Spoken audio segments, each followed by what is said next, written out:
खासदार संजय राऊत यांनी विधानसभा अध्यक्ष राहुल नार्वेकरांवर जोरदार हल्लाबोल केलाय।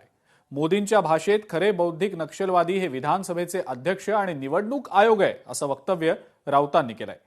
पक्ष आणि चिन्ह विकलं गेलं, यात मोठा व्यवहार झालाय। नार्वेकर यांचं वस्त्रहरण झालंय।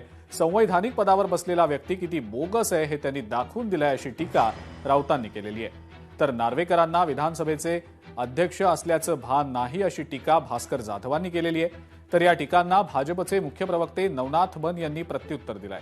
विधानसभा अध्यक्षांवर टीका करण्याआधी विचारांचं आत्मपरीक्षण करा। तुम्ही बाळासाहेबांचे विचार सोडले आणि काँग्रेसचे विचार स्वीकारले असा पलटवार भाजपचे मुख्य प्रवक्ते नवनाथ बन यांनी केला आहे। मिस्टर नार्वेकर जे आहेत, काल ते कपिल सिब्बल यांनी त्यांच्या चिंधड्या उडवल्या, म्हणजे वस्त्रहरण केलं।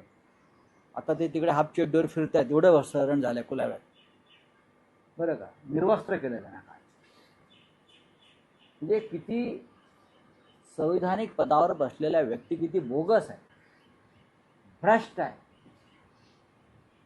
भ्रष्ट आहे। आणि मोदींच्या भाषेमध्ये बौद्धिक नक्षलवादी आहे। खरे बौद्धिक नक्षलवादी कोण आहेत? जे मोदींनी सांगितलं, निवडणूक आयोग।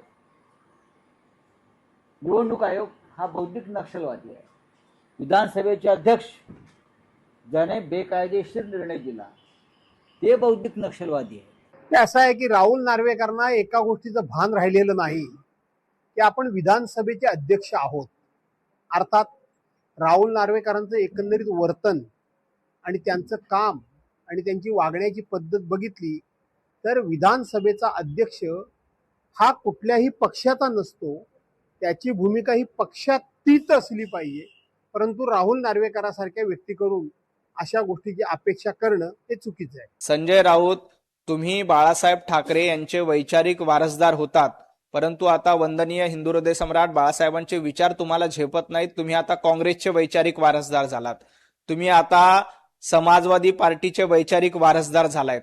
त्यामुळं राहुल नार्वेकर यांनी योग्य निर्णय दिलाय आणि राहुल नार्वेकरांचा निर्णय योग्य होता याच्यावर महाराष्ट्रातल्या जनतेनं शिक्कामोर्तब केलंय की शिवसेना ही वंदनीय हिंदू हृदय सम्राट बाळासाहेब ठाकरे यांचे विचार पुढे नेणाऱ्या एकनाथजी शिंदे यांचीच आहे।